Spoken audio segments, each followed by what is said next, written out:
یہ ایک this was a joke of the day کہ پاکستانی فارن منسٹر نے کہا ہے کہ ہم ضرورت زندگی اور اشیاء چیزیں مدد کرنے کے لیے ہم غزہ میں بھیجنے کے لیے تیار ہیں. ٹھیک ہے, بہت بڑی بات, بہت بڑی بات. آئی ایم ایف کے ٹکڑوں میں خود پل رہے ہو, ادھر تم سی پیک کے ٹکڑوں میں خود پل رہے ہو, تو پتہ نہیں کیا بھیجو گے وہاں پہ. میری تو سمجھ سے باہر ہے. آئی ایم ایف سے لے لیں گے, پھر ان کے طلبے چاٹ لیں گے. 3 لاکھ اسرائیلی جو ریزرو آرمی ہے, اسرائیل میں ہر شہری کے لیے لازمی فوجی ہوتی ہے اور تربیت لازم ہے, 2 سال اسے فوج میں گزارنے ہوتے ہیں. 3 لاکھ جو ریزرو ہیں باقاعدہ فوج کے علاوہ, وہ طلب کر لیے گئے ہیں. اسرائیلی جو وزیر دفاع ہیں انہوں نے کہا ہے کہ اب جو غزہ کے فلسطینی ہیں کم از کم انہیں نہ کھانا ملے گا, نہ پانی ملے گا, نہ گیس ملے گی, نہ دوائیں ملیں گی. اسرائیل کہتا ہے جی ہم اس دھرتی کے اصل بیٹے ہیں, وارث ہیں, تو ہم لوٹ کے واپس آئے. پاکستان کے ایک جلسے میں مولانا فضل الرحمان نے جو حماس لیڈر خالد مشال ہیں باقاعدہ ان کو ویڈیو لنک پر لیا, اور اب یہ خبر جو ہے ہر طرف چل رہی ہے. مولانا فضل الرحمان کے جلسے میں کیا حماس لیڈر کو بلا کر ان سے خطاب کروانا آپ سمجھتے ہیں کہ پاکستان کے لیے ٹھیک ہے, بہت اچھی بات ہے؟ یہ سخت زیادتی کی ہے, سخت زیادتی کی گئی ہے وہ اس طریقے سے کہ مولانا فضل الرحمان کو صاحب کو یہ نہیں پتا کہ آئی ایم ایف جو ہے وہ ابھی اس کی آخری قسط بھی رہتی ہے, اور ہمیشہ آپ آئی ایم ایف کو آپ کو ضرورت ہوتی ہے آئی ایم ایف کی. اور اس تناظر سے کہنا چاہوں گا کہ Hamas according to America is a terrorist organisation, declared terrorist organisation. اس کے لیڈر کو بلا کے تو ووٹ اپنی ایک پولیٹیکل سٹنٹ کرنا, اس کی پرائس امریکہ پاکستانی سٹیٹ دے گی. اس کی پرائس یہ پولیٹیکلی تو یہ خود خوش ہو جائیں گے نا, وہاں پہ اپنے لوگوں کو کھڑے ہو کے نعرے وارے مروا لیے تو سارا کچھ کر لیا, لیکن اس کی پرائس سٹیٹ آف پاکستان دے گی. اور اس میں عرض کرنا چاہوں گا کہ آپ کی پہلے ہی دنیا کے اندر جو آپ کا ایک امیج ہے وہ شاید ان کو اندازہ نہیں, جو پاکستان میں لوگ بسنے والے ہیں, کبھی اپنا یہ پاسپورٹ لے کر کسی ایئرپورٹ پر جائیں تو ان کی بالکل تسلی ہو جائے گی, ان کو پتہ چل جائے گا کہ آپ what you stand for. تو آپ کی بالکل تسلی ہو جائے گی. اس طرح کے خطاب جو اب کروائیں گے آپ حماس سے, تو اس سے مزید پاکستان کی ریپیوٹ کو, اور جو پاکستان کا ہمیشہ, یہاں پہ میں ایک اور کرنا چاہوں گا, آپ کے پڑوس میں آپ کا پڑوسی ملک جو ہے وہ ہمیشہ آپ کے اندر آپ پہ الزام لگاتا ہے کہ آپ دہشت گردی کو سپورٹ کرتے ہیں. آپ کی سٹیٹ بلکہ دہشت گردی میں انوالو ہے. تو کل یہ حماس کے اگر خطاب کرائیں گے, how will you move forward with the world? اپنے پڑوسیوں سے آگے کس طرح جائیں گے جو اب آپ کے گھر کے اندر گھس کے بھی آپ کے لوگوں کو کئیوں کو مار رہے ہیں؟ کیا کریں گے ان کے اس حوالے سے؟ کل ہی ہمارے فارن منسٹر صاحب نے پریس کانفرنس کر دی ہے, جس میں سب سے بڑا مذاق جو میں بتانا چاہوں گا آپ کو 25 کروڑ لوگوں کو دیکھنا, انہوں نے کہا جی ہم تیار ہیں فائنینشیل مدد کرنے کی اور اشیاء بھیجنے کے لیے تیار ہیں فلسطین کو. واہ! اور بلوچستان میں مدد کر دو, لوگ سڑکوں پر بیٹھے بھوک سے مر رہے ہیں یار, بچے بیچ رہے ہیں اپنے. سابق اسرائیلی اپوزیشن لیڈر نے ہرزہ سرائی کی ہے کہ جنگ کے بعد غزہ سے حماس کا مکمل خاتمہ کر دیا جائے گا. شکریہ جی, تھینک یو.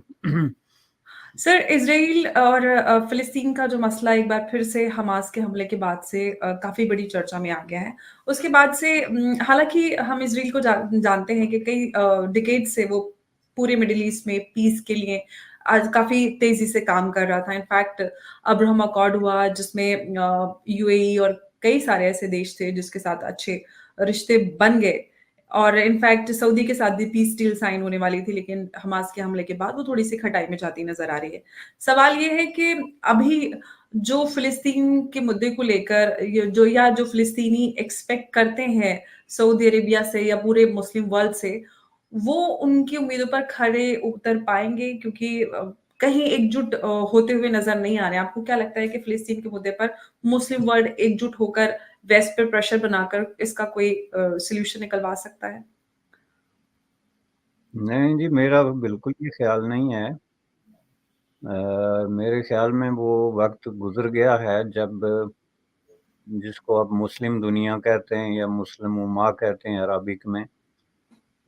وہ جو ہے وہ فلسطین کے ایشو پہ کسی حد تک یونائٹ ہو گئے تھے ٹو سم ایکسٹینٹ.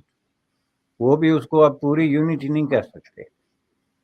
تو وہ جو ہے اس میں بھی ان کی کوئی اپنی کارکردگی یا ان کا کوئی فیتھ یا ان کا کوئی فلسطینی عوام کے ساتھ محبت یا اسرائیل کے خلاف نفرت وجہ نہیں تھی، بلکہ اس کے پیچھے ڈیفرنٹ جو ہے وہ اکنامک اور پولیٹیکل ریزنز تھی جب وہ یونائٹ ہوئے اگینسٹ اسرائیل۔ اس کے لیے ایک موقع تو اس وقت آیا جب یہ انہوں نے خود اسلامک یہ جو مسلم امہ کی تنظیم جو ہے اسلامک کوآپریشن آرگنائزیشن جو ہے OIC بنائی، تو یہ بظاہر یہ تاثر دیا جاتا ہے کہ جی یہ تو بنیادی طور پہ جو ہے یہ فلسطین کے کاز کے لیے ایک تنظیم بنی تھی، چونکہ اس میں سب سے پہلا بڑا نقطہ ہی یہی تھا کہ ہم نے جو ہے وہ فلسطین کی آزادی کے لیے پوری کوشش کرنی ہے یا لڑنا ہے، یا جو بھی الفاظ انہوں نے اس وقت استعمال کیے۔ لیکن یہ ایک متھ ہے، اس وقت سچویشن جو ہے وہ بالکل ایک ڈیفرنٹ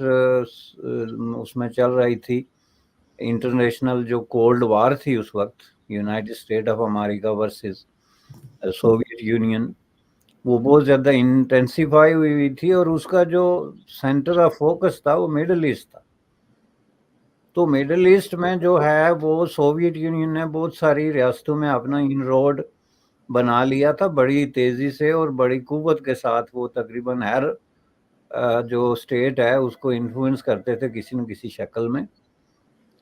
جس کے جواب میں ظاہرہ یونائٹڈ اسٹیٹ آف امریکہ نے بھی بہت ساری اس طرح کی، جس میں مصر تھا، سعودی عربیہ تھا، انہوں نے بھی اس طرح کے تعلق قائم کیے، اور اسرائیل آف کورس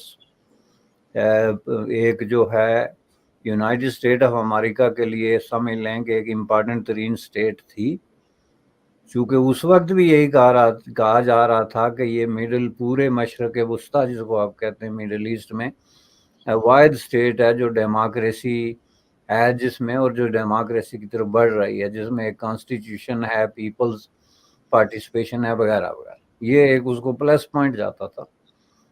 باقی عرب اسٹیٹ کی نسبت، کیونکہ اس وقت کسی بھی عرب اسٹیٹ میں، اور اب بھی فار دیٹ پرپس، اس طرح کی ڈیموکریسی کا کوئی تصور جو ہے وہ جڑ نہیں پکڑ سکا۔ تو یہ ایک انٹرنیشنل گیم تھی جس کے نتیجے میں یہ گروپنگ جو ہے یہ گروپ اکٹھا ہوا، اور اسرائیل کے خلاف سب سے بڑا جو اس کے پیچھے برین ورک کر رہا تھا وہ سوویت یونین اور انٹرنیشنل جو مارکسسٹ لیننسٹ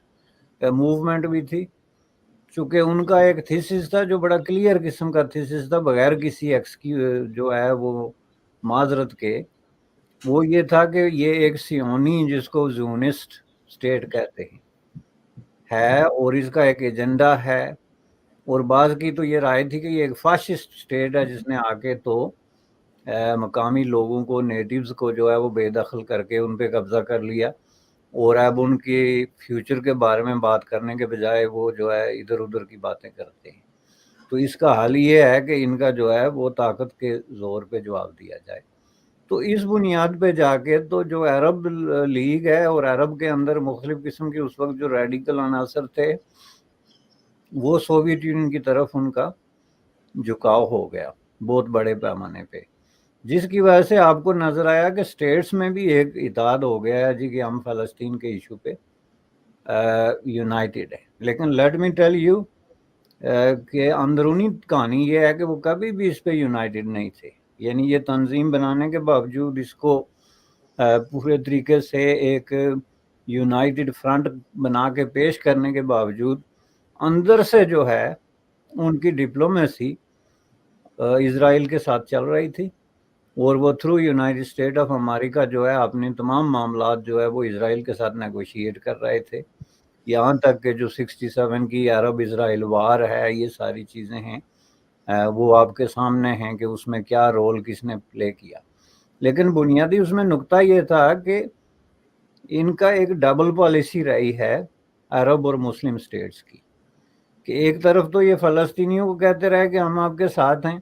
اسرائیل آپ کا اور ہمارا مشترکہ دشمن ہے، اور ہم کسی صورت میں آپ کو تنہا نہیں چھوڑیں گے، اور دوسری طرف ڈائریکٹلی اسرائیل کے ساتھ اور through United state of America Israel کے ساتھ وہ معاملات کرتے رہے۔ اسرائیل اور غزہ کے کانفلکٹ کے بیچ پاکستان نے کچھ ایسا کام کر دیا جس سے ایک بار پھر پاکستان کو پورے چانسز ہیں پوری دنیا بھر سے لتاڑ پڑنے کی، اور اس کا ریزن یہ ہے